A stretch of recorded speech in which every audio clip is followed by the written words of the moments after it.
চা দেবো না শরবত দেবো?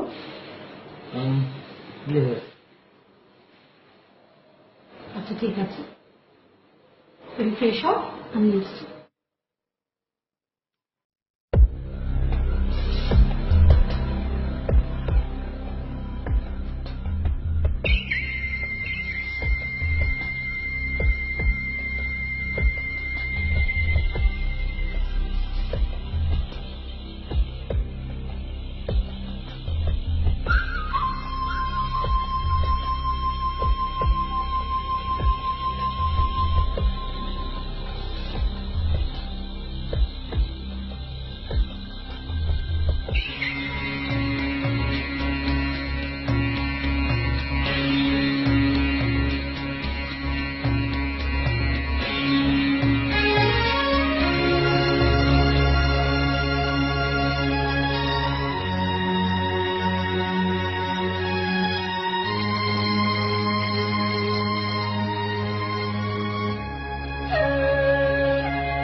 আচ্ছা, কথা বলতে চাচ্ছিলাম।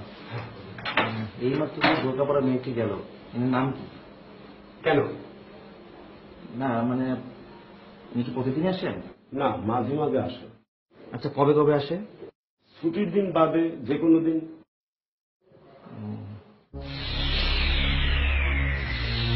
আচ্ছা, ওনার ফোন নাম্বারটা দেওয়া যাবে? না, দরকার থাকলে বলেন, ঠিক সময় মতো পেয়ে যাবে। তবে 2000 টাকা লাগবে। আচ্ছা, কবে আসবো? কালকে আসেন। আচ্ছা, আপনাদের ফোন নাম্বারটা কি পেতে পারি? হ্যাঁ, আমাদেরটা দেওয়া যাবে।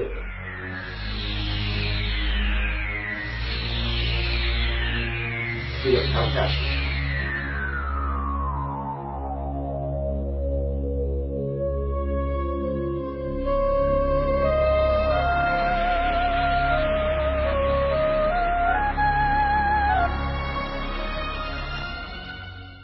তোমার একজন গেস্ট আসছে, কালকে বললাম না?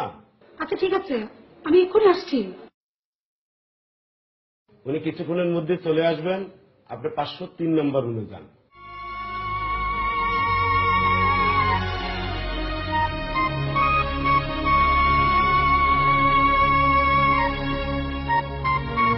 আবার 503 নম্বর রুমে চলে যান।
শোনো, লাঞ্চ করছো? এই শোনো, আমি একটু হসপিটালে যাচ্ছি। হাসপাতালে? আর কি হয়েছে? কেন তুমি জানো না? এক সপ্তাহ ধরে তো পাশের বাড়ি ভাবির ছেলেটা অসুস্থ, আর আমি তো প্রায় যাওয়া আসা করি। ও শোনো, সময় হলে তুমিও চলে আসো, ঠিক আছে? আচ্ছা, আমি আসছি। সরি। সন্দেহ পারিবারিক অশান্তি সৃষ্টির অন্যতম উপকরণ। কেবলমাত্র পারিবারিক সন্দেহের কারণে বহু সুখের সংসারে জ্বলে ওঠে দুঃখের অনল। কখনো কখনো ভেঙে যেতে দেখা গেছে বহু দম্পতির সাজানো গোছানো সোনার সংসার। কাজে অহেতুক সন্দেহের মানসিকতা ত্যাগ করাটা অবশ্যই বাঞ্ছনীয়।